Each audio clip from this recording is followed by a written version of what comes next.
agiye kutubwiriza iminota nka 30, ndasigarana iminota 5 yo kubasengera maze dutaye. Saa 2 ni muhumure turaba dutaye, ntabwo tuzirenza rwose, ni muhumure, ariko munyemerere mbatore umugisha.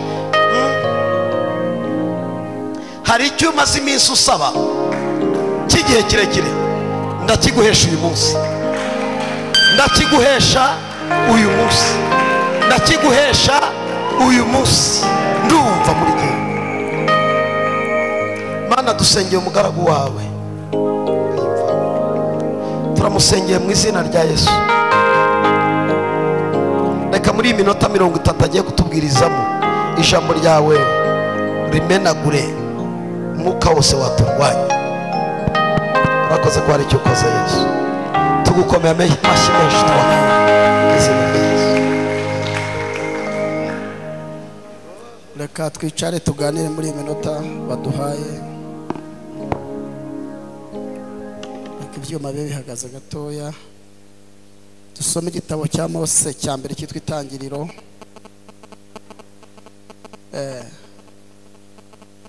Ibice byaho 32, umurongo waho wa 26. Itangiriro 20:32-26. Bango abonye yuko atamutsinze, akora ku mutsi wo kunyonga itako rye. Umutsi wo kunyonga itako rya Yakobo ugira gute? Urareguka bakikirana. Uwo mugabo aramubwira ati ndekura kuko umuseke utambitse. Aramusubiza ati sinkurekura utamaye umugisha.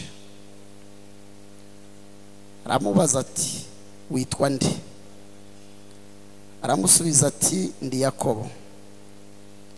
Aramubwira ati ntukitwa Yakobo ukundi, ahubwo uzitwa Isirayeli, kuko wakiranije Imana n'abantu ukagira gute? Yakobo aramubwira ati ndakwinginze mbwira izina ryawe. Aramubaza ati ni iki gitumye umbaza izina ryanjye? Amuherayo umugisha. Yakobo yitaho hantu Penueli, ndebesheje Imana amaso sinapfa.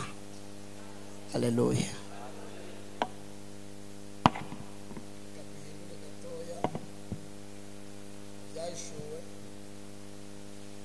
Undi dusenge. Ibice byaho 2, umurongo waho 17. Baravango ufite ugutwi yumve ibyo umwuka abwira amatorero. Unesha nzamuha kuri manu yahishuwe, muhe n'ibuye ryera ryanditsweho izina rishya ritazwi n'umuntu wese, keretse ugize gute? Keretse nyiraryo wenyine urihawe. Haleluya, haleluya. Nakanashaka kanyuma, ufite ugutwi niyumve ibyo umwuka abwira amatorero. Unesha nzamuha kuri manu yahishuwe, muhe n'ibuye ryera ryanditsweho izina rishya ritazwi n'umuntu wese, keretse ugize gute? Urihawe. Nitwa Eliya ndacyayisaba, ndi umugabo mfite umudamu n'abana, sengera muri paruwasi ya Remera muri ADPR. Itorero ni hano hijya kuri Godiyari, tumuvuga butumwa bwiza, duha Imana icyubahiro. Nanejejwe no kubana namwe hano, kandi hano ni nko mu rugo, hani ku babyeyi. Mushumba twarabanye cyane kera, kandi na n'ubu turacyari kumwe. Umugabo mwiza cyane na madamu we, abantu rwose mfite byinshi nabavugaho. Yesu ashimwe cyane.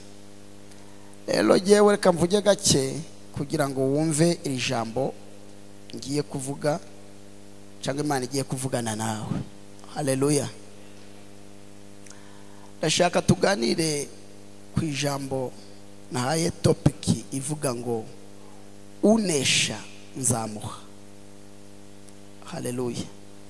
Umuntu mwegeranye mu ikiganza umubwirire ngo Imana ifitiye kado umuntu unesha. Kaka kana kamubwire nta kibazo. Umuntu unesha wese. Haleluya. Umukobwa unesha, umusore unesha, umugabo unesha, umubyeyi unesha, Imana yambwiye ngo imufitiye kado. Murakoze. Reka nsabe abahungu babiri bigire hano kuko ngiye gusenga.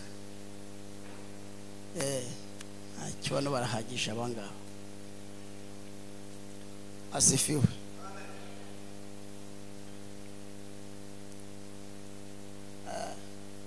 Fata kano gati.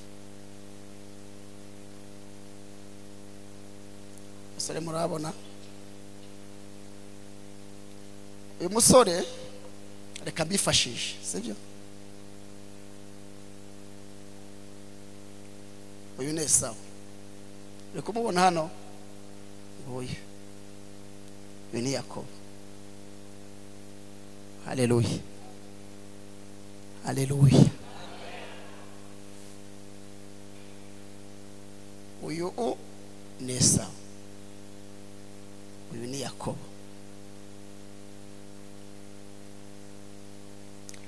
Izi nkuru zose murazizi atabuze ngo nimwe. Ntago ngiye kuzivimuzi. Mushumba bayabigishije, bayirene batwigishije, abamutoka mbare ariko akana kukumva.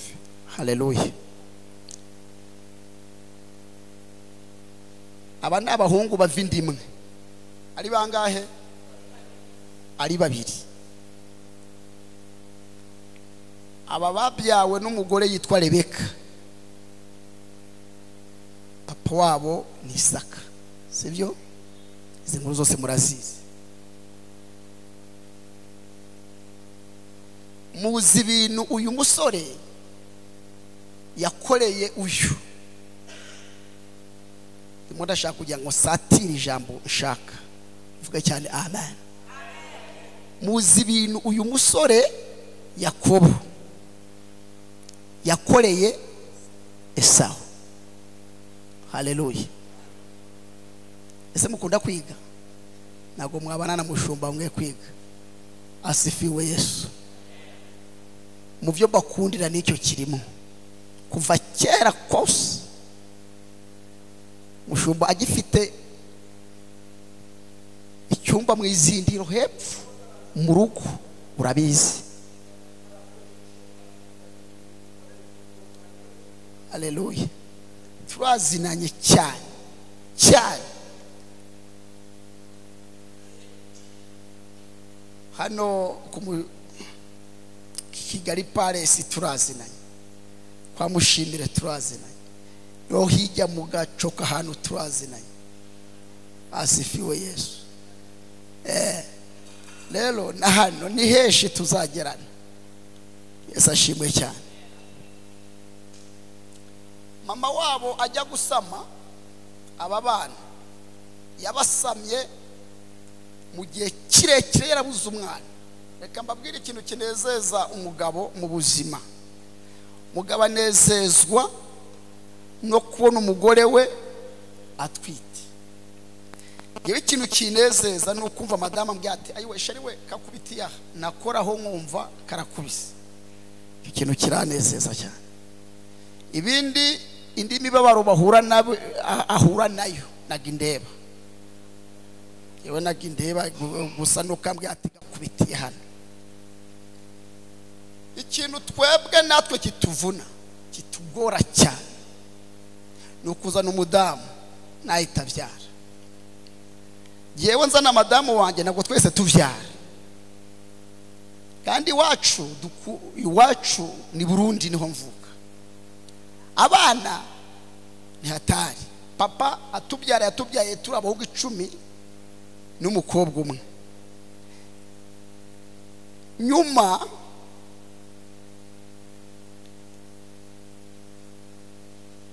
ngiye mu nkuru ndende, reka iyi nkuru nyisubikire hano. Ariko uyu mugabo Isaka abonye ko umugore watinze kubyara, muvuga cyane amen, ajya ahantu. Ajya hehe? Ajya ahantu. Yagiye ahandi, yaje imbere y'Imana, arapfukama abwira Imana ati Imana, ndashaka umwana, mbere umugore gusa. Isaka arataha. Amaze gutaha asanga Imana yasuye Rebeka, muvuge cyane amen. Asanga Imana yasuye nde? Rebeka yakira neza umugabo, karibu umutware. Ndashima Imana kwibera hose icyarimwe. Amuha welcome. Sinzi utuntu, ukuntu yamusekeye, ukuntu yamurebye, ukuntu yamuzimaniye, singe wahera sinari mari. Muri izo keya zose Rebeka haye Isaka, numbaza aho bakatiye havinda y'abano bahungu. Se mwankurikiranyira havinda y'abande y'abano basore. Aba basore bageze mu nda Rebeka, ese abana mu nda batangira gukina bafite amezi angahe? Amezi 4. Ibikomera cyane bageze kuri kangahe? Nko kuri 5 kuzamuka. Rebeka yumva mu nda, yumva ngo pi, yumva biragaruye ngo pi, ago yumva hasi ngo pi, yamayina yumva hejuru, yumva ngo pi. Rebeka aravuga ati ibintu nagarishya. Yegera umubyeyi uvyaye vuba, aramubaza ati nikongwe kubiherukamo nawe nuko bakina? Aramubaza ati wowe bakina gute? Ndumva hasi imigere, mu mbavu imigere, hejuru imigere. Umubyeyi arabwira ati givyo ngivyo nago nigeze byumva. Haleluya. Yegera undi mubyeyi, yumva mu nda birakaze. Mubyeyi kubivuyemo vuba, ibiri kumbaho nawe byakubayeho ni ibiki? Aramutekerereza, aramubwira ngo nanga ivyo ngivyo n'ubwa mbere mbyumvise. Haleluya. Rebeka arangije aravuga ati uyu ni umusonga wanjye. Umuswahili we yaravuze ngo kila mtu na muzigo. Ejo bundi madamu yagwaye iryinyo, mugumaho utagenda. Ejo bundi madamu wanjye yagwaye iryinyo, muzi kuri iryinyo rijyana, rimukubitira aha, avyumvira mu mano no mu mutwe. Aramamagara arambye ati sheri we, dadi ndapfuye we. Nabwa tubaye iki? Aha bese y'urugingo rumwe rufashwe hose arafatwa. Ndamwegera mukora kwitama ati sheri humura rega, urakira. Saa moya ziragera urakira, saa 2 ziragera urakira, saa 3 ziragera humura sheri I love you. Saa 4 ziragera, saa 5 zigeze numva akomeje kutaka. Ndamubwira tuva rero sheri, bugiye muri saro niri kurekura ugaruke nyeneye gusinzira. Wari umusonga we ntabwo wari uwanjye. Arambwira ati sheri nuko umbwiye, kuva umbwiye ukoreka urekari urisari nakira ahubwo ihangane, ariko nanjye nguteze ejo umubiri byawe udahatse. Nanjye bukeye fatwa n'ikintu mu nda sinza rucyaturutse, numva gikamuye ibifu n'amara, nikubita hasi muri saro nguguna isima. Madame arambaza ati dadi wariye? Naho nariye pe. Ubaye iki? Numbaze pe ndumva mpfuye sheri we, ndapfuye we sheri, ndapfuye we, ndaboroga. Aranyagira ati dadi rega humura. Numva madame arambwira ati mana we ndapfaka nyiri mutawe, mana nyirize umugabo. Wewe niyarindiriye ko saa 5 zigera, saa 3 hari akazina mu rugo i Burundi bamamagaraga ko ba petit frère bajya baza mu rugo bakarimamagara, banyita bebe. Nigi Burundi bamamagara madamu saa 5 zitaranagera, saa 3 ukakunda kugira ibitotsi. Arambwira ati umva bebe, Niyanambwiye sheri, niyanambwiye atide. Umva bebe ngwe. Ugiye hanze no muri salo nugeyo. Icyo kintu nikikurekura ugaruke. Nanjye cyahise kindekura na bugingo n'ubu nikirongera kumfata. Mumbere ikiganza umumbwirire ngo kila mtu na muzigo wake. Umusonga wawe ntago wambuza gusinzira. Igwaneho. Nukugira gute rata? Nukwigwanaho. Saa 2 kutoka asubuhi mukiri hano. Nukwigwanaho. Asifiwe Yesu. Nukugira gute? Kwigwanaho. Ivy'Imana bijya barambisha. Abarambiwe bagize gute?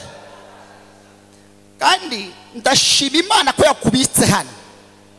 Nyamara hanze hari byinshi yagukinze. Mera Imana icyubahiro basi. Rebeka aravuga ngo rero akomeza gutaka yumva imigere, umugabo wati ninge mugabo. Yegera abandi bavyati oya twebwe ibyo ntago tubizi. Rebeka yibuka ahantu ibyo bintu byatutse. Uvuga cyane amen. Yibuka ahantu ibintu byagize gute? Byaturutse mu masengesho yande y'umugabo yagiye gusenga. Rebeka nawe abarirutse. Haleluya. Aribuka. Niyajya kwa Sarongo mu Bugesera. Niyajya kwa mwami. Abo nibo tuvuze kuko nibo bavyivugira. Abandi ndabatsimbye uko beshi ndabazi. Ndabazi kera ngewe ndaje mbabwira akantu nakora. Arasimbutse n'imbere y'Imana. Haleluya. Aragenda arapfukama. Abazimana ati Imana ibi nibiki bindiho. Ibi nibiki agipfukama. Ijuru riba ryamubonye. Mumbere ikiganza umumbwirire ngo ijuru ryakubonye. Isaha umaze hano ijuru ryagize gute? Ryakubonye. Rero abantu bamenyereye kambyihorere. Dore gashya wohereza nde? Marayika. Ijuru ryohereza nde? Mushumba. Marayika araza ahagarara imbere ya Rebeka. Aravuga ati mugore nitwa Marayika Gabriel, nurutse imbere y'Imana. Haleluya. Ariko Imana ikoherereza marayika cyangwa ivyihorere. Ariko Mana we kandi yamwoheje twabibonye. Aravuga ati nzanya makuru. Mfasha nzanye iki? Nzanya makuru. Wiruha ufunika wunda musenga. Nzanya makuru. Ndati na aturutse imbere y'Imana agenda Gabriel. Na yahi. Imana iramya ngo nze nkubwire. Humura. Ivyo utwite cyambere ufite mu nda yawe ibintu bibiri. Ufite amahanga ngahe mushumba? Amahanga abiri. Amahanga abiri. None se niyo mpamvu ndi kumva imigere? Umva ndacyaguha amakuru gabanya umunwa. Fasha cyaguha amakuru. Ikintu cyambere ni kirata. Ndacyaguha amakuru. Ndati ufite amahanga abiri mu nda yawe. Ufite imanga amahasa mu Kirundi. Amahasa. Mpamvu wumva iyo migere hasi. Kumva mu mbavu inkokora. Hejuru umutwe uzamutse. Kumva imbere ibintu by'ibipfusi no mu mugongo. Nagari imikino.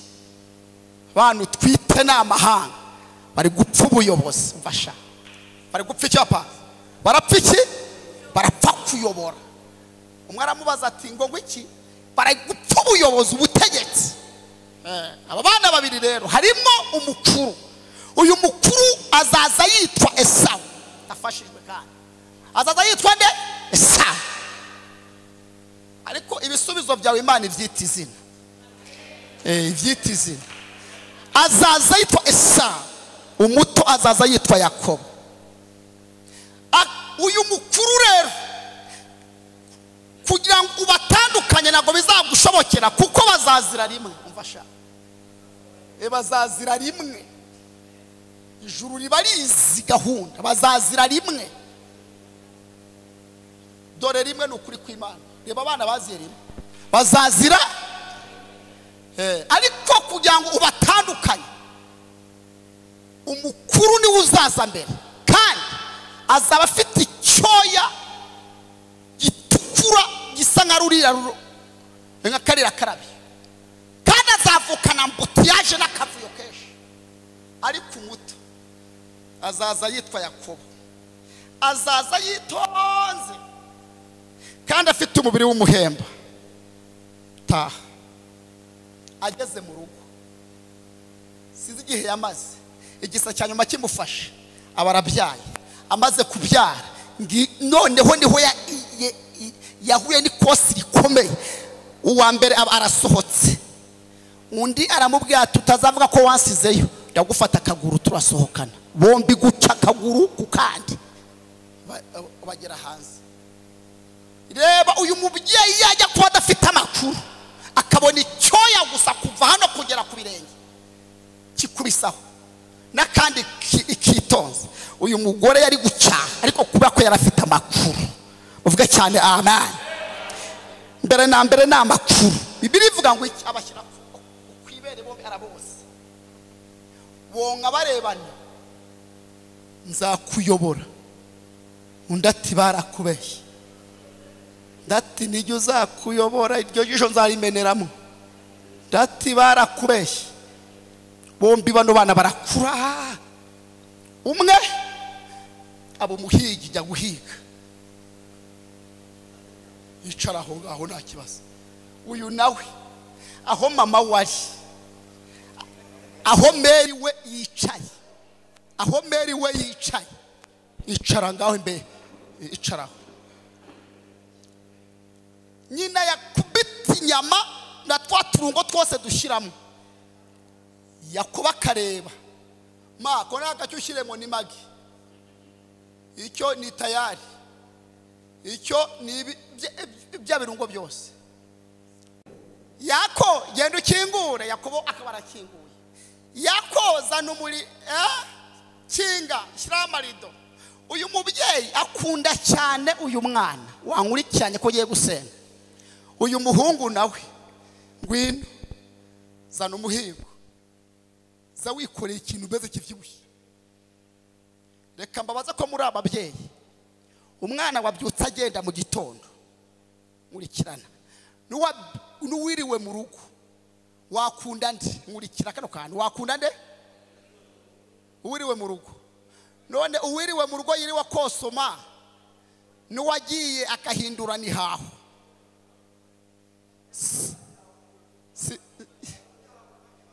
Simbutse byinshi ngaho. Uyu musaza Isaka akajya abona uyu muhungu we buri gihe azanye isha, azanye imara, azanye urukwavu rw'ishyamba, kandi intambwe yatwaye ari inkota yone. Umwana nabwo ati mwana wanjye rero, I love you. Umva I love you. Uyu muhungu, uyu musaza akunda Esau, Rebeka akunda Yakobo. Uyu musaza anezezwa n'ibyo uyu muhungu yakoze, yumva yamuha akantu. Nabwo ati mwana wanjye rero, fata ubutwari, aba arabufashe. Ndaguhembye kubw'inyamuzana, simbuka igendere. Uyu mubyeyi aba yabikurikiranye ibyabaye, yegera Yakobo. Ati mwana wanjye Yakobo, uzi ibibaye? Papa wawe atangiye kunyuranya iki, kandi Imana yambwiye ko ari wowe uzayobora. Uyu muhungu aba arasimbutse, agize gute? Aguze ibishyimbo, niba yaraguze mituyu, niba yaraguze iki, araje kwa kundi nyina ateka, wewe agushaho, abitereka mu nzira ahantu uyu muhungu ari bunyure. Igishyimbo gitukura n'imboga n'amazi ku meza hano, aramutegurira. Umuhungu ageze mu ishyamba, arahiga abura n'igikeri, acyura inzara, anyura muri ya nzira bateguyemo ibisorori by'ibishyimbo, ashonje. Uyu muhungu araza, ageze imbere ya murumuna we ati petit frère, undi ati karame, ngaburira ndapfuye pe, ndumva impumuro y'ibiryo hano. Umva rero gara frère, reka nganire nawe. Ibi bishyimbo si papa wabihashye, si mama watetse, ninjye wihahiye, ninjye witekeye. Chakura gifite kondisiyo kugira ngo ukiryeho. gifite kiranga gifite condition kugira ngo uryeho ni condition rero undi ati ni iyi yewe Yakobo ufite ibishyimbo n'imboga n'amazi nawe garafrere ufite ubutware papa yaguhaye rero hitamo kimwe uhitamo ibishyimbo n'imboga n'amazi urye umubutware cyangwa se ugumana ubutware inzara ikumena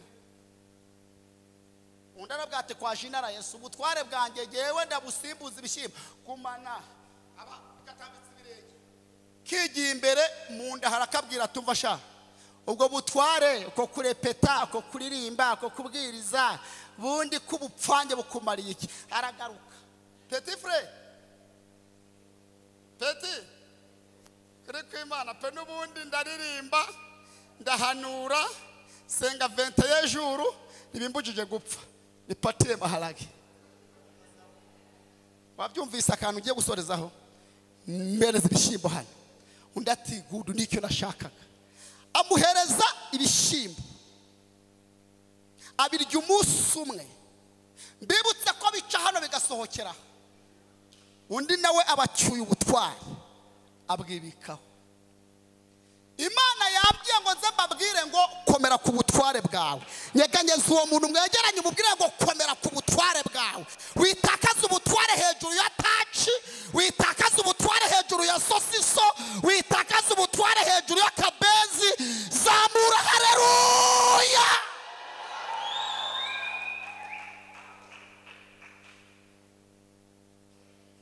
akubundi ni bande bazi ubutware muri aya masengesho ubutware urakoze ubutware mushumba nkora hano nanjye mbukomereho ubutware bwawe bukomereho ubutware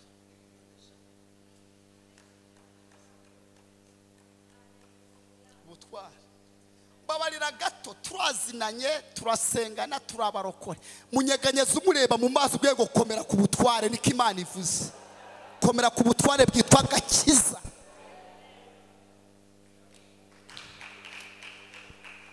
wibugurana sosiso wibugurana ururabyo rwa Severance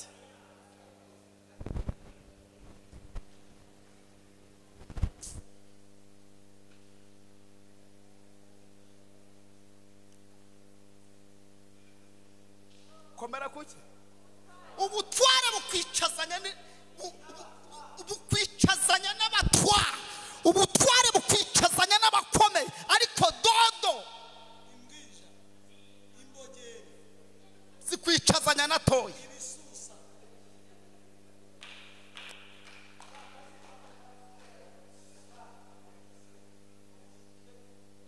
yera Imana ya Abrahamu na Isaka na Yakobo yambwiye ngo komera ku butware shitani ari gutegatega hano hose aha hose ari gutegatega utuntu ari gukomera ku butware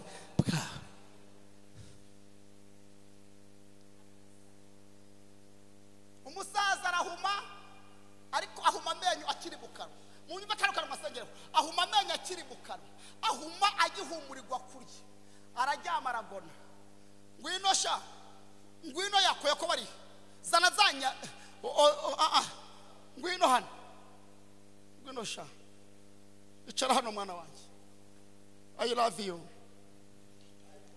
love you too daddy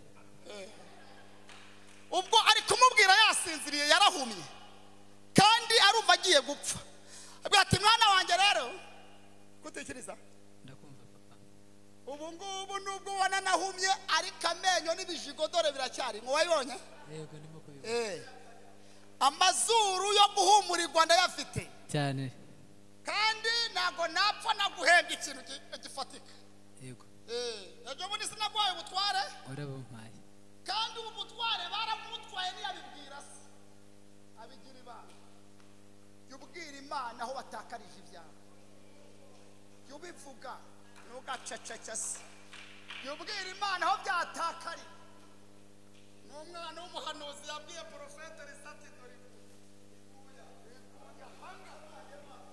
agiye mubivuga mukavuga aho byaguye abashumba bakabeza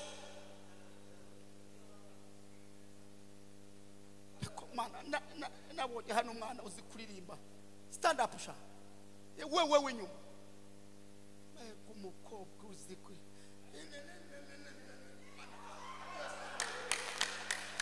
mana yanjye we Yesu we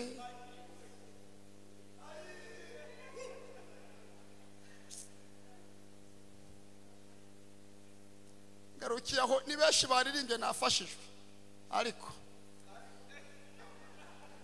doragasha rero doragasha wa musaza abwira umuhungu ati mwana wanjye rero ngiye gupfa ariko genda unzanire inyama ziryoshye zoroshye nguhe ubutware na bupfana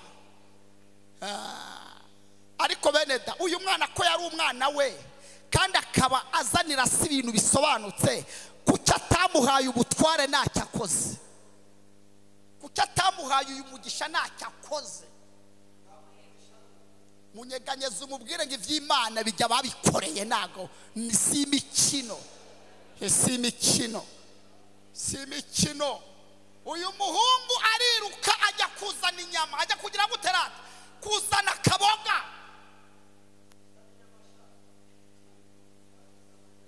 uyu mubyeyi oyagumaho uyu mubyeyi aba yabikurikiranye aba ari kunekera ka Yakobo arimo arakanekera uyu mubyeyi asobanurwa umwuka wera utunekera bisi twuriramwo utunekera moto twurira utunekera aho tujya gutura mana we wajya gutura ahantu umwuka akaza akakubwira ati wijya hariya bahahambye umupfumu n'umucura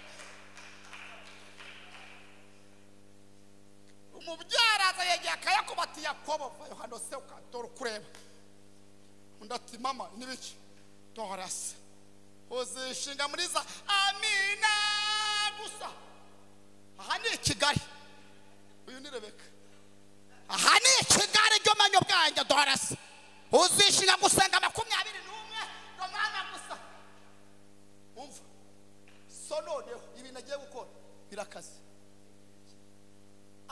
ese wagiye kuzana inyama hitamuha umugisha none pana ubutware rero mwana wanjye va muri za mena na za haleluya nyinshi rambika hasi mugira inama ya hepfo za n'ihene baracyatomota kanike karibuka kaza n'ihene mukecuru barazibaga akandi kari muri vete hejuru mu masengesho yego sha 40 kari gusenga mana ngirira neza ntabwo bari kecuru arazibaga n'uyu muhungu ati ma kuzibagase agabanya umunwa se zibaga fata igihu cya mbere ziri gutagata kubita kwizosi fata ikiri cya kabiri ku bikonjo cya gatatu ku gikonjo fata ikoti y'uyu muhungu garafreri ayambika uyu muhungu afata igisorori cy'inyama shiraso ngaho rero fata icyo gitabo buretse gato ndi kugona jewe ndiso ndi papa wawe ngwino gacyati papa byukurya umesha umugisha utarapfa byutsa cyane karamesha byukurye narimbizanye wa muhigo waruntumye nari nkuze umusaza areguka nimureba akantu ushaka agira guterata areguka ariko yumva ikijwi yumva sesa vuga ati mwana wanjye buretse gato nubwo nshonje sha uwo natumye ndamuzi shyira ku ruhande icyo gisorori cy'inyama igira hino ngo korakore akoze ku gikonjo asanga bamutekenitse basize igihu cy'ihene akoze hano asanga ni tekinike akoze hano asanga ni tekinike aramubwira ngo magurutsa mwana wanjye ndanashaje reka ndagusome ntabwo kwari ukumusoma yashaka kumva impumuro y'umwana we yihumurije asanga naho bamutekenitse bamwambitse ikoti rya Esawu aravuga ati baba we umusaza arongera aricara amubaza ijambo rikomeye ijuru ryanditse aramubaza ati mwana wa karame papa uri umwana wanjye koko Esawu ni njyewe nukuri ni njyewe. none ko wagenda mugatinda ni iki giguhaye kubanguka noneho Erega nanjye icyo nshaka ni cy'agaciro. aramusubiza ati nagize ishya mu rugendo sawa arabwira ati mwana wanjye zana mfe kurya ariko nubwo ndiye ibimenyetso byose impumuro bikonjo izosi n'Esawu ariko kino kijwi ndi kumva imbere yanjye ni icya Yakobo. Umusaza araryasha amuhesha umugisha wose kaba karasimbutse karawutwaye byose. Ngwino rero wahagira, ngwino mbyutse nawe.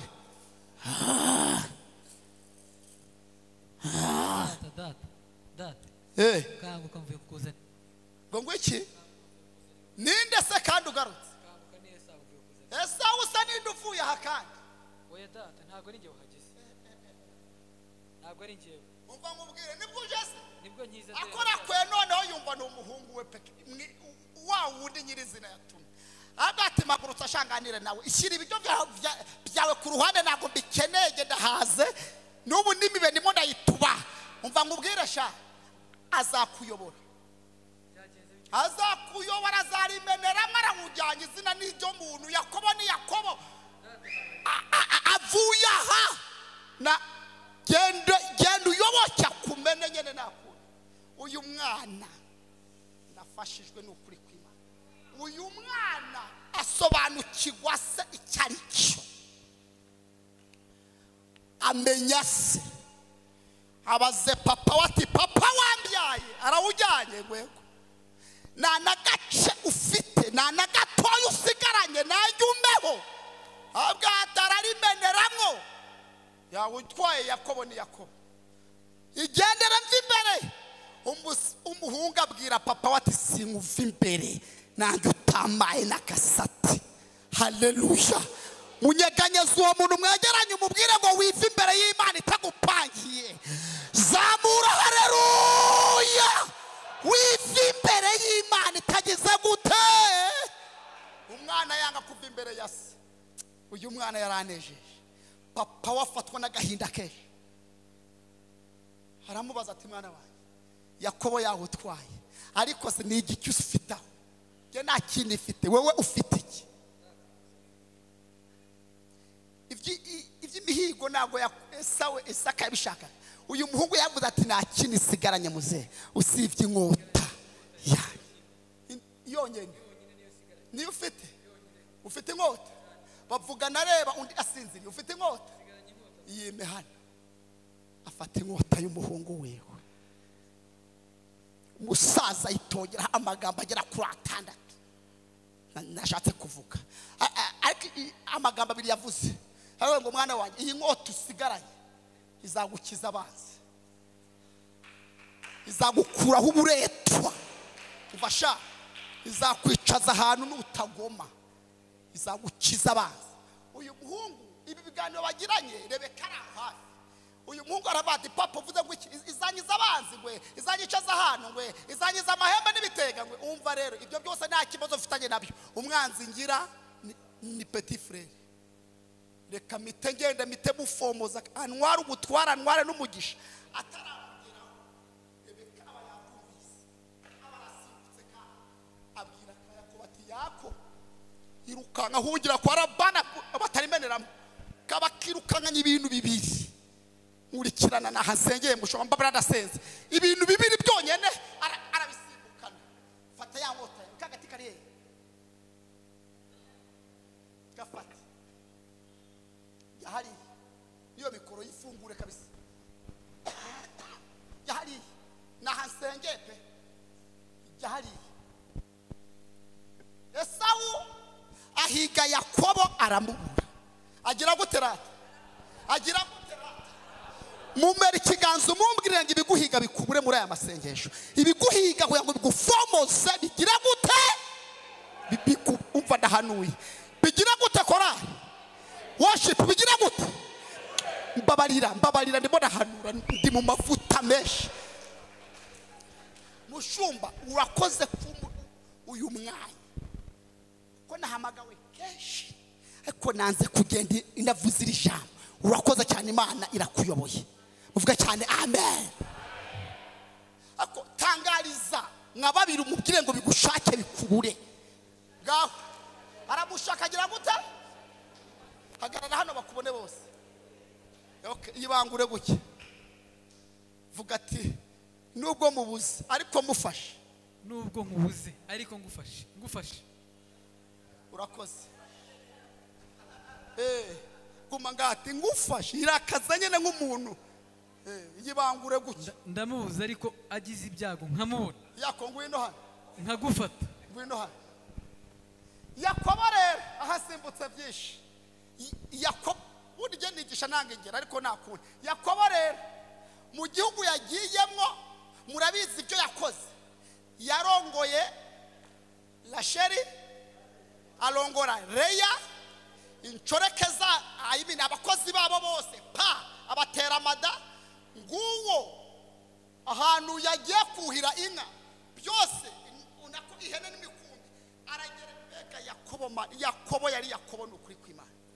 Yakobo akora utunyanga twishi ariko Imana ikomeza kubana nande nawe. Dore akantu soreje ore Yakobo, dore Yakobo rero arebye abana 11 yabyaye ku bagore no ku bakozi bo mu rugo. Abona ni 11. Arebye ihene z'ibihuga n'ibitobo abona ni byinshi. Arebye abajana n'abagaragu abona ni benshi. Arebye Leya na Rasheli abona ni danje. Ariko byose abiburiramwe ikirata amahoro. Ariko uyu muhungu arangije atekereza iwabo. Atese ndataha gute ko nkumbuye iwacu? Ndataha gute? Vuga ati gufasha. Ningufata aho uri hose ningufata. Reba hana kumbuye. Dore bushumba.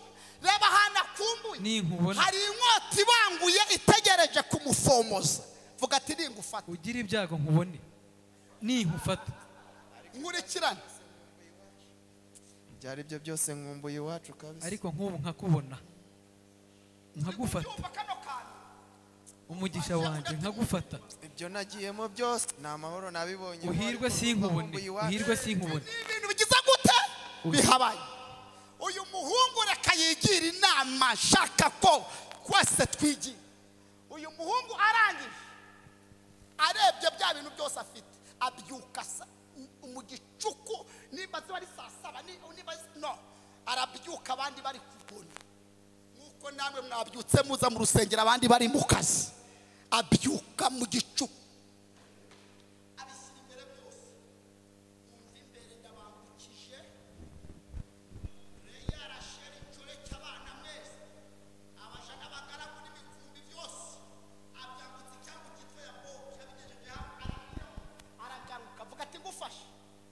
Ningufata. Dore akantu yakoze mushumba. Ngufashe. Aragaruka. Agarutse. Dore agarutse. Bibiri ivanguki asigara wenyene. Asigara wenyene.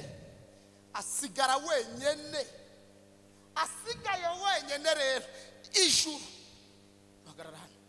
Ijuru mu ijuru.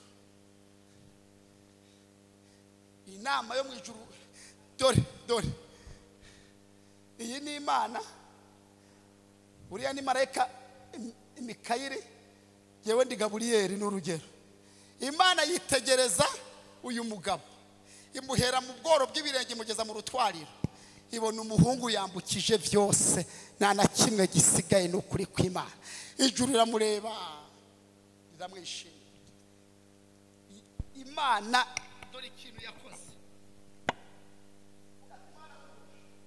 Mana mumugisha. Mana nshaka umugisha wawe. Mana mumugisha wawe. Mana nshaka umugisha wawe. Ijuru rero hano gicaye. Imana yamwitegereje. Senga cy'amata Imana mumugisha. Mana ya data, Mana ya sogokuru. Imana ndakwinginze ngo mumugisha. Uyu mugisha ni murabahana. Ifata iki? Uyu mugisha. Mana mumugisha wawe, mumugisha wawe. Fatadiri Izina.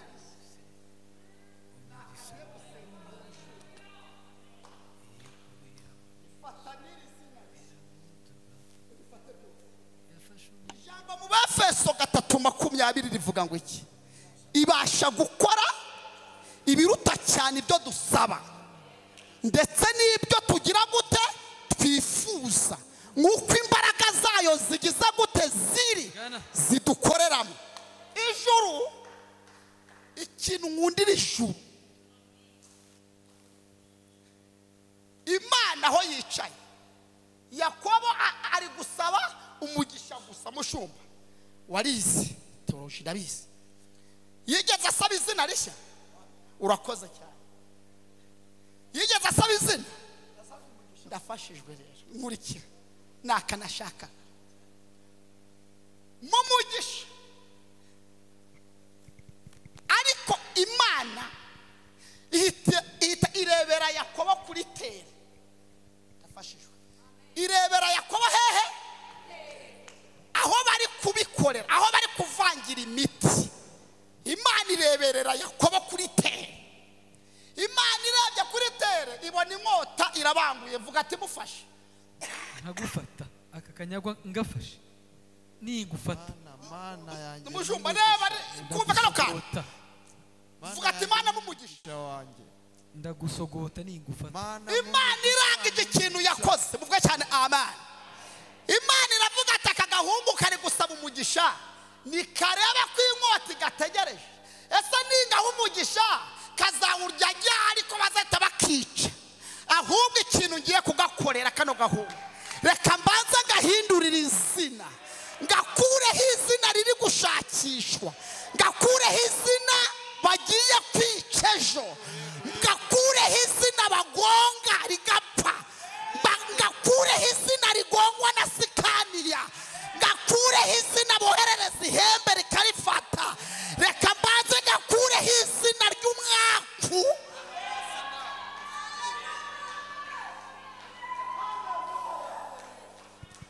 mbanze ngakureho izina mbone kugaha umugisha, kuko rijya zina gafite rirahigwa, riterezwa cyamunara, rikubitwa hasi bigashoboka.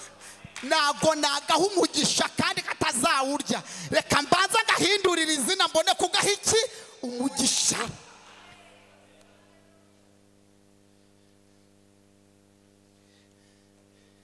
Imana ibwira marayika ati fata bino bintu, fata rino zina rishya urishyire Yakobo, ufate n'uyu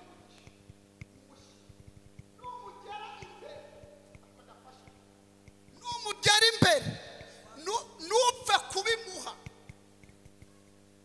Umva condition, nupfe ubanza umubaza uko yitwa. Cyagihe se amubaza ati ese uri umwana wanjye koko Esawu? Akavuga ati yego niwe. Ijuru ryahise ryandika ko abeshye.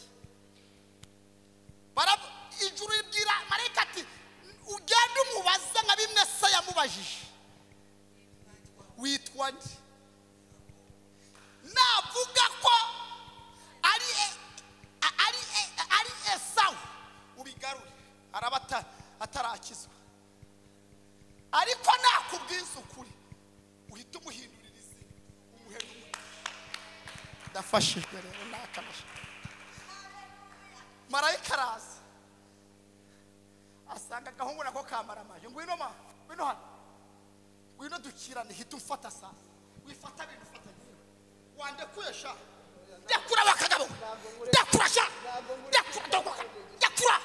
ndakura bakagabo. Marayika maye umugisha agakora hano, ayiwe. Uko bigenda kose ntago nkurekura utamaye umugisha, ntago nkurekura utamaye umugisha wa mugabo, ntago nkurekura utamaye umugisha.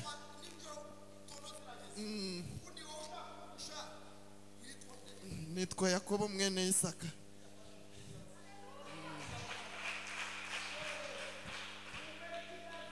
Dore kondisiyo izatuma urya iby'Imana no kwibwiza ukuri, ibindi byose.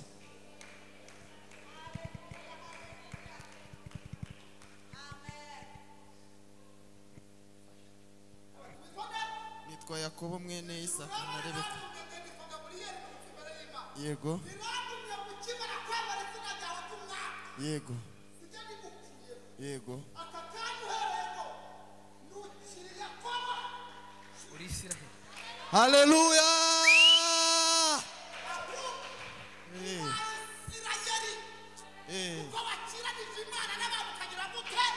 ukanesha haleluya Imana ishimwe ndi umunyamahirwe kuko ndebesheje Imana n'amaso yanjye nkaba napfuye izina rishya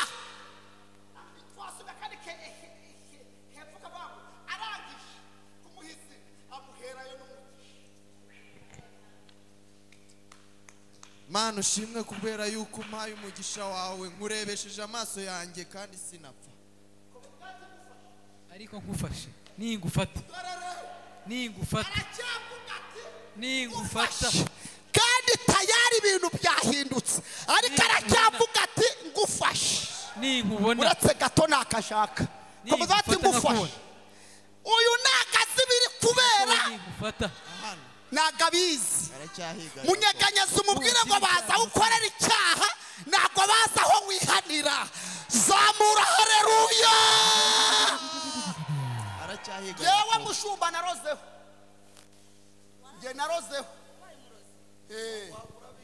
nge narozeho nakura uburozi mu gihugu njyana uburozi mu bindi bihugu nawarya kanja gaheze by the way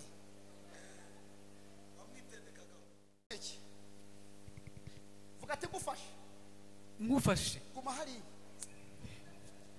nugira ibyago nkagufata aya magambo arimo aravuga nagazi by'Imana yakoreye Yakobo ningufata Mana ushimwe kwa reka nkubwire iyo ugiye kurogesha umuntu bakubita ibinyuguri n'ibiki byose n'ibisimba n'ibinyabwoya haba hari ibintu byinshi arakubaza ati uje kurogesha nde uje kurogesha Edouard n'urugero cyangwa Eliya irindi nkarivuga uko byose bazi amazina ngiye kurogesha ayariyo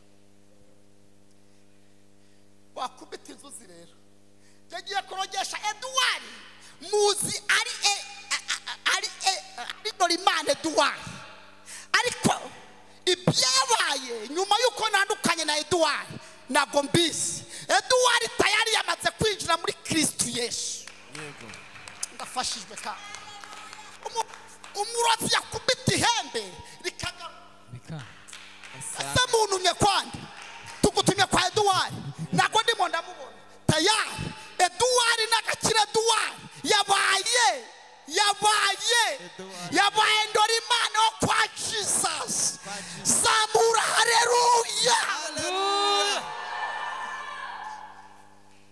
vuga ati ngufashe Yakobo ngufashe anashimwe Kakubeho nkubone. nduri Izina reba kagahungu rero Yakobo ningufata ngufashe acumbagira dore ukuru kacumbagira kabati Imana we nubwo mvunye aka ngushimiye kumaye umugisha kabumaye n'izina rishya haza amajwi yayandi nawe ufite arakabya ati Yakobo kwa jinara Yesu sindi Yakobo witwa ndese sinyiri Yakobo nitwa Isirayeli wahawe umugisha none se yakugiye he yesinyiri Yakobo ngiye gurana garafurere arakwica inkota irabanguye kandi arakwica ndabizi ko inkota yibanguye ariko ntabwo iri guhigisha ndabizi umuntu ishaka iri gushaka Yakobo kandi sinyiri Yakobo n'abaye Isirayeli ndahari ariko duhure uvuga ati ngufashe yariye ndakubamba ngufashe wowe ibi ngibi byabaye nagabizi ko ati ngufashe Yakobo ningufata ngufashe Yakobo we urajya giye guharagara frere ararimeneramo ye ndabizi izina rya Yakobo niryo rifitanye ikibazo nawe ariko sinyiri Yakobo n'abaye Isirayeli nifata Yakobo ngaho duhuza amaso inkota rero yicuriki abona byahindutse Yakobo abona umuntu bafitanye ikibazo abona si Yakobo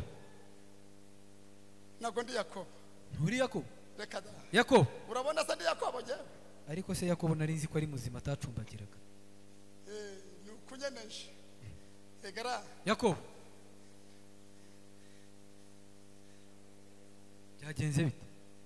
kumana we ngwino mbaze guhobera barahoberana iyo nkota ite hasi inkota ita hasi bagira guterata papa barahoberana barayambirana barahoberana arabwa ati gara frere nagiye ndi Yakobo ariko ngarutse ndi Isirayeli muvuga cyane amen.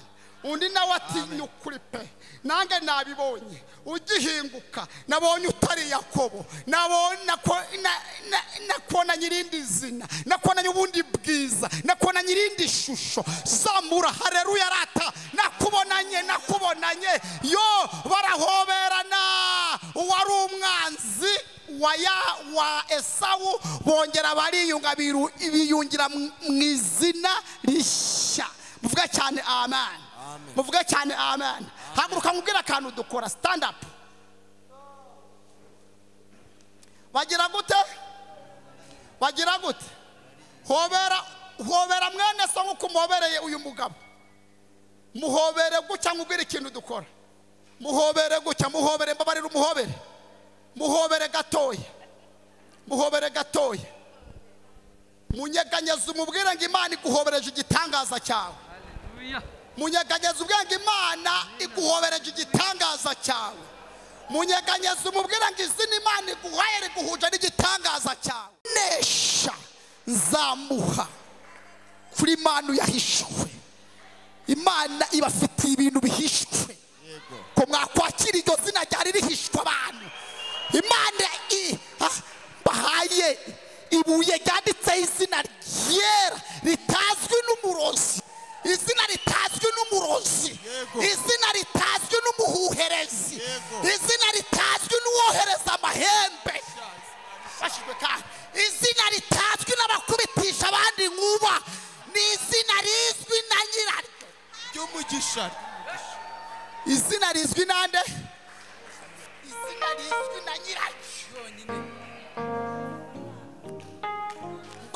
Babarira gato munyeganyeza umubwira ngo Imana iguhaye izina ritazwi n'umurozi. Ntabwo umurozi azariroga kuko ntabwo arizi, ntabwo uwohereza igitega azarishobora ntabwo arizi, ntabwo uwuhera azaribasha ntabwo arizi. Ni izina rizwi na nyiraryo, ni izina rizwi na nyiraryo. Vuga ati izina Imana impaye ni izina ryanjye personeli.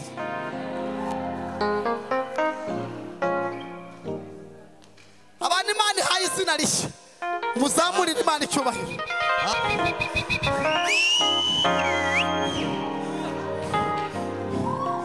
Muhereze ikiganza ubwenge Imana igukuyeho izina rishakishwa. Izina baroga Imana irarikwatse, izina ritabyara Imana irarikwatse, izina ry'ubushomeri Imana irarikwatse, izina ry'ubugumba Imana irarikwatse, izina ry'ubukode Imana irarikwatse, izina ryo kugongwa Imana irarikwatse. Imana iguhaye izina rishya. Munyeganyeza ubwego sinyiri Yakobo, mubwire ngo sinyiri Yakobo, mubwire ngo sinyiri Yakobo, mubwire ngo sinyiri ingumba, mubwire ngo sinyiri umushomeri, mubwire ngo sinyiri umusambanyi, sinyiri umujura, mbaye Isirayeli. Zamura haleluya.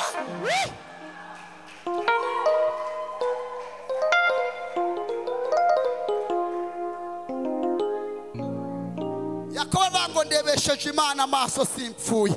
Muhanurire mubwire ngo igitangaza Imana igukoreye uyire ibitangaza Imana ikoze ubirebesheje amaso kandi ntabwo uri bupfe. Na amaso yawe abirebye, nagara amaso y'abana bawe, nagara amaso ya mama wawe, nagara amaso y'abavandimwe, na amaso yawe, na amaso yawe papa. Ndebesheje Imana amaso yanjye, amaso yanjye. Ushumba ni igitangaza urebesha amaso yawe. Bana kuvuga ngo ni wiri uzabibona. Wiri afite ibye. Sibyo cyane. Joshua wanjye afite ibye. Bana kwicara mu mugisha wa Eliya. Papa we no ndebesheje Imana amaso maso simpfuye munyeganyeza ubega igitangaza Imana itaze muri aya masengesho ni wowe ukiriyeho ni wowe ukiriyeho ni wowe ukiriyeho n'abandi bazakijyaho ukirebesheje amaso zamura haleluya tera haleluya tera haleluya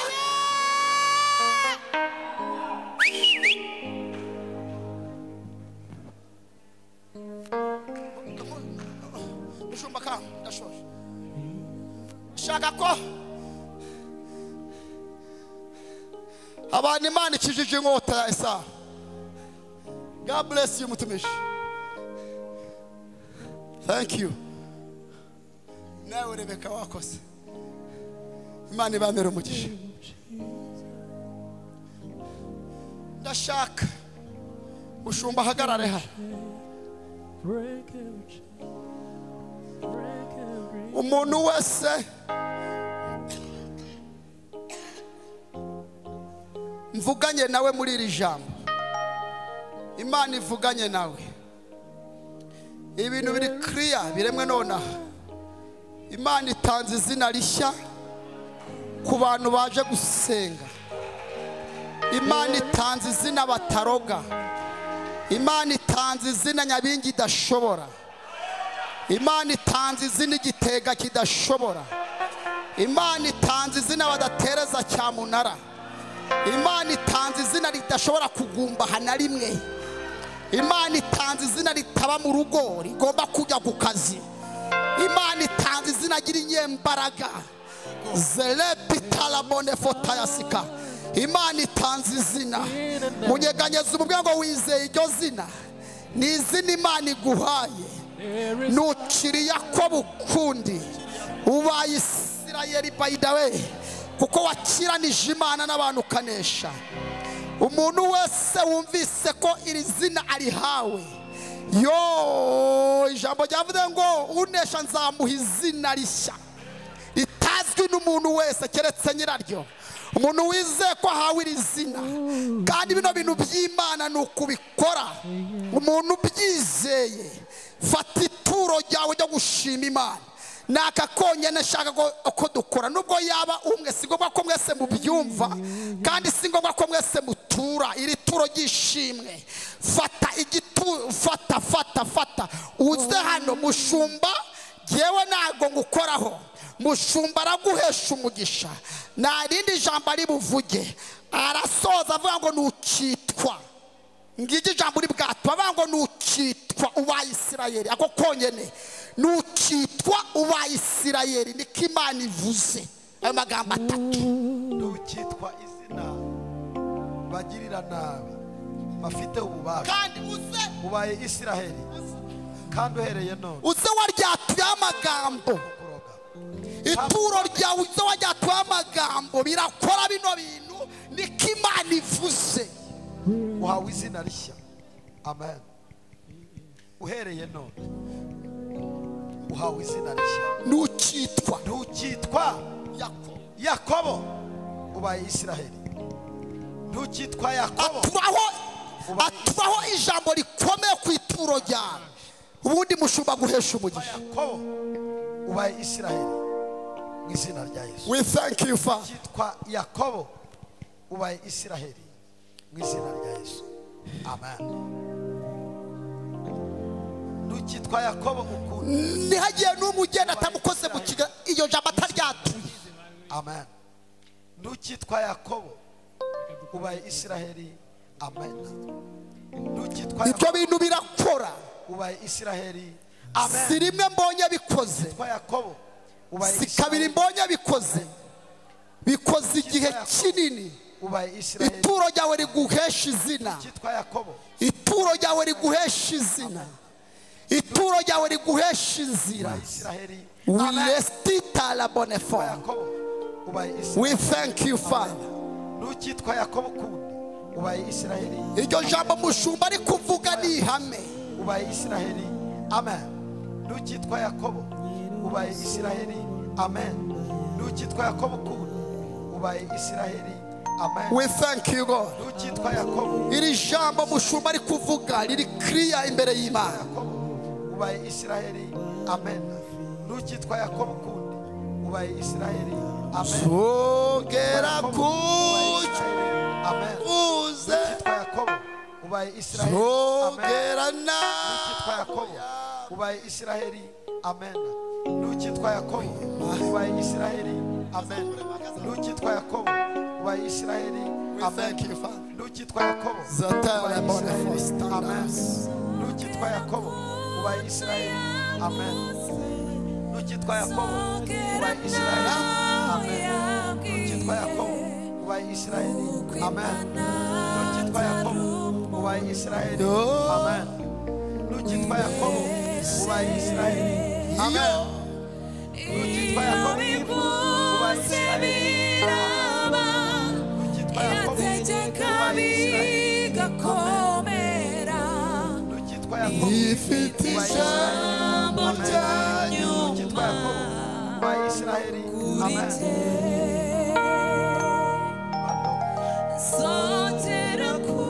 Ukamubwira kandi kantu ka nyuma dukora konyene konye stand up gato konyene gato gusa mbabarira munyeganyeze umubwire ngo ntukitwa Yakobo ago konyene ntukitwa Yakobo pe ntukitwa Yakobo kandi biremwe none aha si bya kera rimwe kabiri gatatu haleluya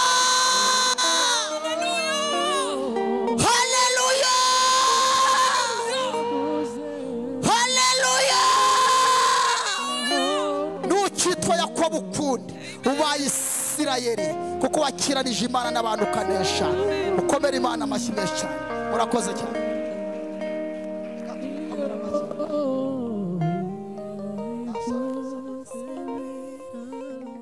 Ndagira ngo mupfukame nshaka kubasasikaza umugisha w'Imana. Ubukene buzamarwa no gusigwa, imibabaro izamarwa no gusigwa. Imana nkorera ibakure mu gikombe, ikora ibitangaza ibakorere, ikora ibitangaza ibarebe neza, ikora ibitangaza ibahindura umutwe. Amahanga azabaguzaho ariko mwe ntimuzayaguza. Imana nkorera irashaka kubaha umugisha usesekaye. Numva hari igitangaza. Mana mu izina rya Yesu, umugisha wuzuye usesekaye, utsindagiye, utemba ku muryango we, utemba ku bana be, utemba mu muryango we, umutembehe iteka ryose. None mzatuye ndi umuhanuzi wawe ngukorera ibi nkoze mbikoze kubw'ijambo ryawe ryuzure mu izina rya Yesu.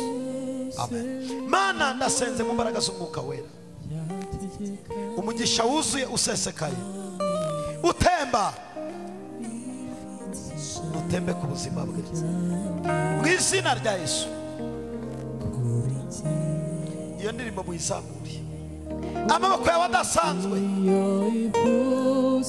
natanga umugisha usesekaye, usendereye, wuzuye, utembe kuba mukomokaho, utembe mu muryango we, utembe ku rubyaro bwe mu izina rya Yesu. Mana nasenze umugisha wuzuye usesekaye, utemba, ube kuri we kandi ube ku muryango we, none mu izina rya Yesu.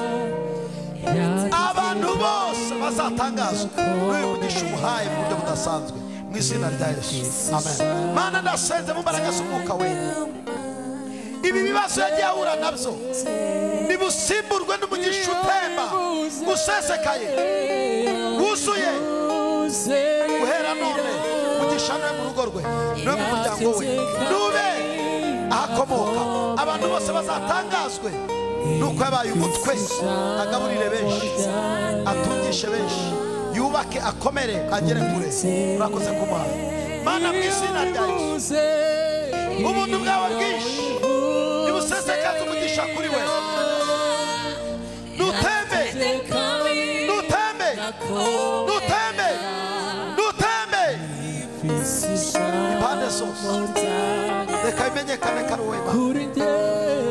urakoze kumuhaye umugisha uzatemba kuba mukomokaho bose izina rya Yesu. Mana ndasenze umugisha nutembe ubugingo weri umunsi mwabo nta mwuka mubi w'inyasi uzamoma mwate umugisha iteka ryose uzatembe kuba mukomokaho nahakomoka bazamenyekana umugisha izina rya Yesu. Amen.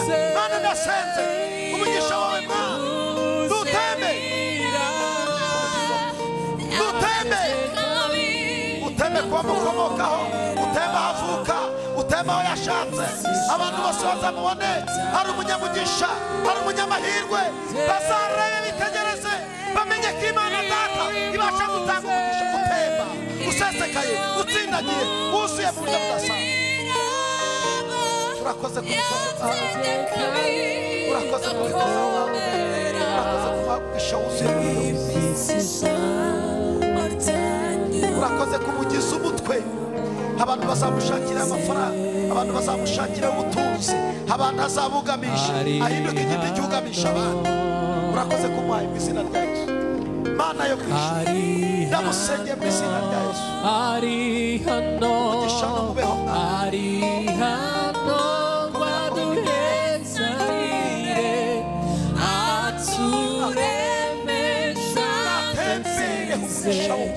umutembe mu izina rya Yesu. Ukuboko kwawe kurasa reka mpagurima reka amavuta atembe reka ubuzima bwe bube makaseto. Urakoze kumuhaye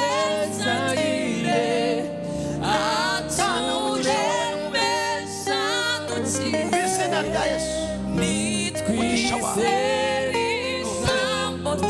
umugisha wawe umugisha wawe nutembe kugira ahinduka umutima amahanga yose yaramubose netsinze mu izina rya Yesu. Kandi ndagushimiye kumwe natwe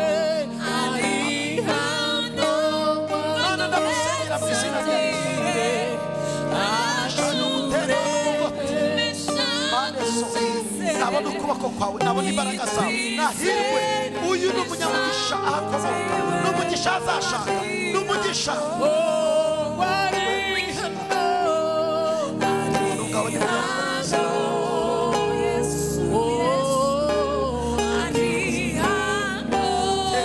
amavuta mutembe ubuzima bwe bwaguke mu buryo budasanzwe.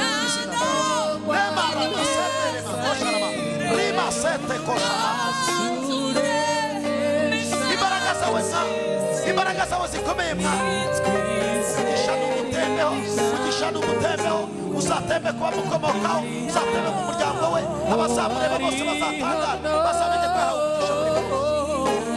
Urakoze kumuhaye mu izina rya Yesu. Umugisha wawe mwami n'umubeho mu buryo budasanzwe umugisha wawe mwami n'umubeho mu buryo budasanzwe umugisha wawe mwami nucushumuke kuri we umugisha wawe mwami n'umwuzure nutembe nusesekare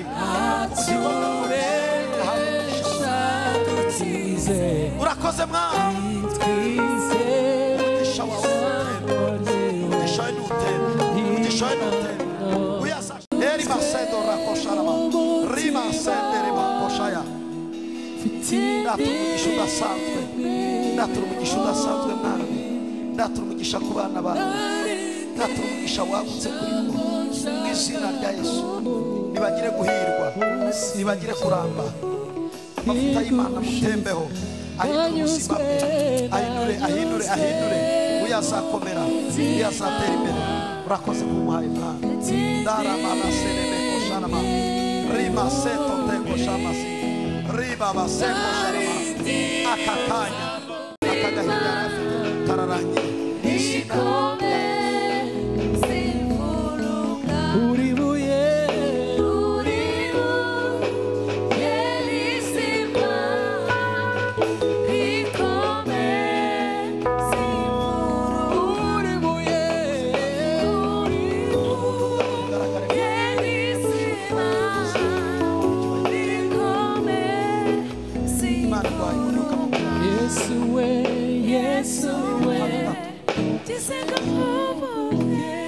Mana mu izina rya Yesu umwana wawe utangaza umugisha usesekaye utsindagiye izina rishya kongera kubakwa kongera gukomezwa kongera kurindwa kongera gukurizwa reka bigaragare kuri Mana wigaragaza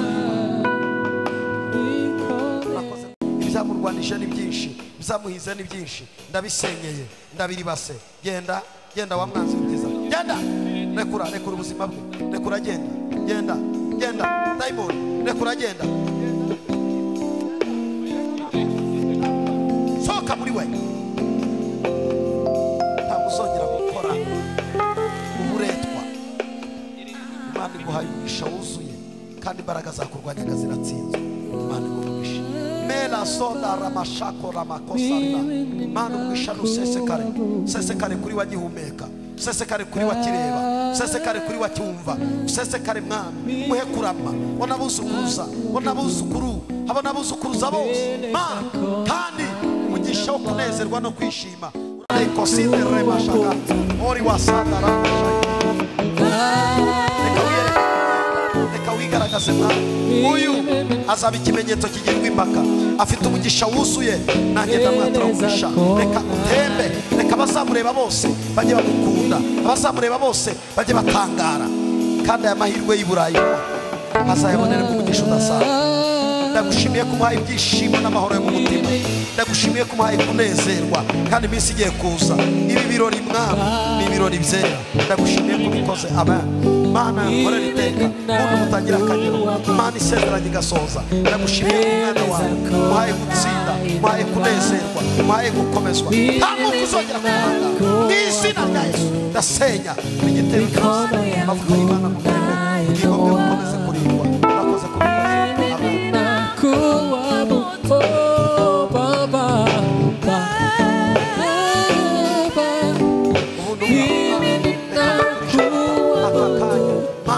igikombe cyuzuye gisesekayemo ibyishimo gisesekayemo amahoro gisesekayemo gutuza gisesekayemo gutekana reka gitembe mu izina rya Yesu uhereye none ndasenze intambara baratubwiye ko zirarangira ndagushimiye ko uyu munsi umunsi wo gushyira iherezo maze ukamuha igisubizo cyiza kinesheje amavuta atembe kandi uhereye none izina rishya Mana umuhaye ntirizashakishwa ntirizagambanirwa ndagushimiye ko uyu munsi ubuntu bwawe busesekaye kuri we Mana ndagushimiye ko imbaraga z'Imana imbaraga zikora ibitanga imbaraga zihindura imbaraga zirema izina rya Yesu wisha umubeho ubuntu bwawe bugwireho umwuka w'Imana akomeze kumukora ibyo budasanzwe mu izina rya Yesu amen Mana y'amasezerano Imana ikora ibitangaza Imana y'ubuntu kunezeza reka amahoro mu mutima mu izina rya Yesu reka ubuntu bwawe bwinshi uganze bwisha umutembeho uruzaro ubuzukuruza tuzabona bose reka umugisha wawe tugote impande zose reka wigaragaze nk'Imana reka wiyerekane nk'Imana reka wigaragaze nk'Imana reka umugirire neza usesekaze umugisha wawe utembe ku muryango utembe impande zose wiyerekane mwuka wera ndagushimiye kubikoze ubwisha ugaragara ku izina rya Yesu amen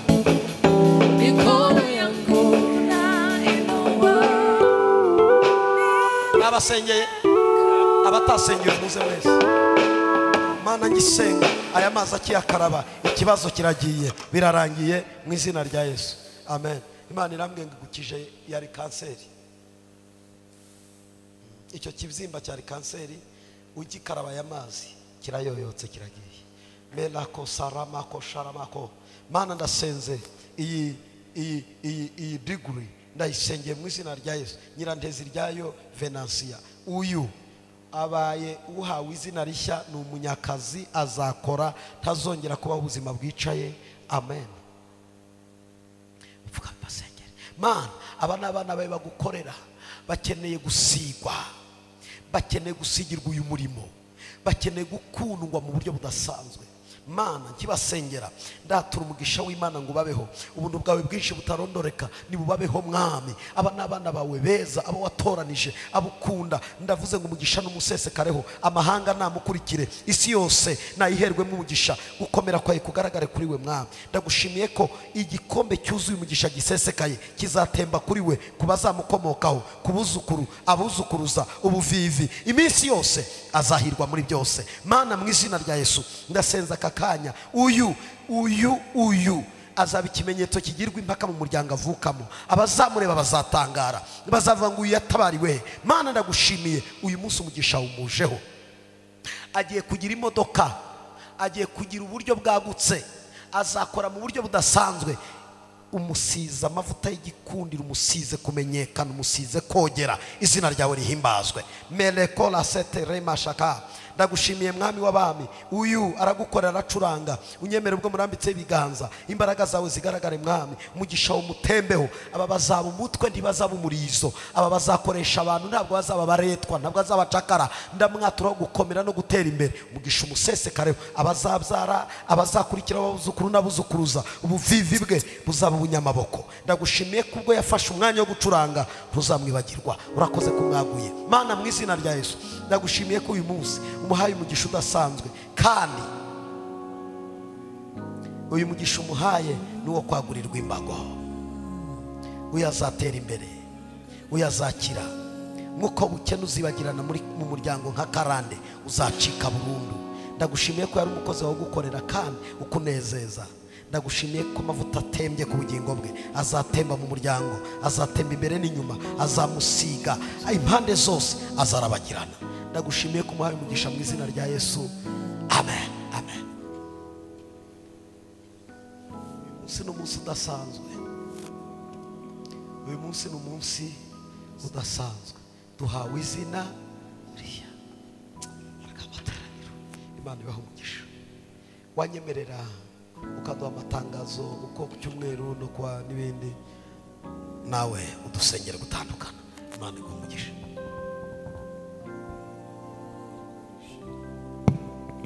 Cyumweru tugira amateraniro kuva saa sita kugera saa 10, ndetse n'abanyamubatizo biga ku cyumweru. Dusoje amateraniro, Yesu abaho umugisha. Ndumva nta rindi tangazo. Reka dushimire Imana duhaye ibihe byiza.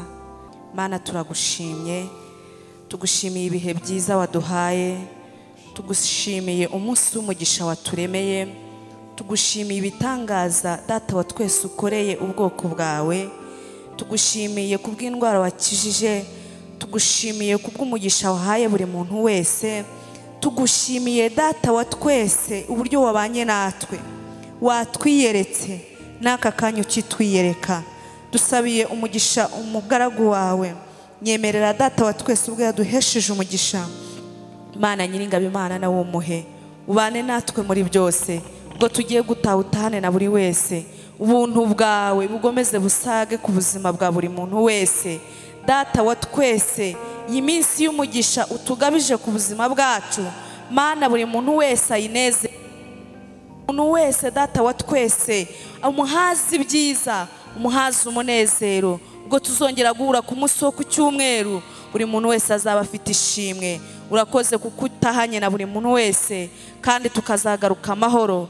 Icyubahiro kibi cyawe mu izina rya Yesu Kristo, amen. Mutahane n'Imana. Yesu abashyigikire.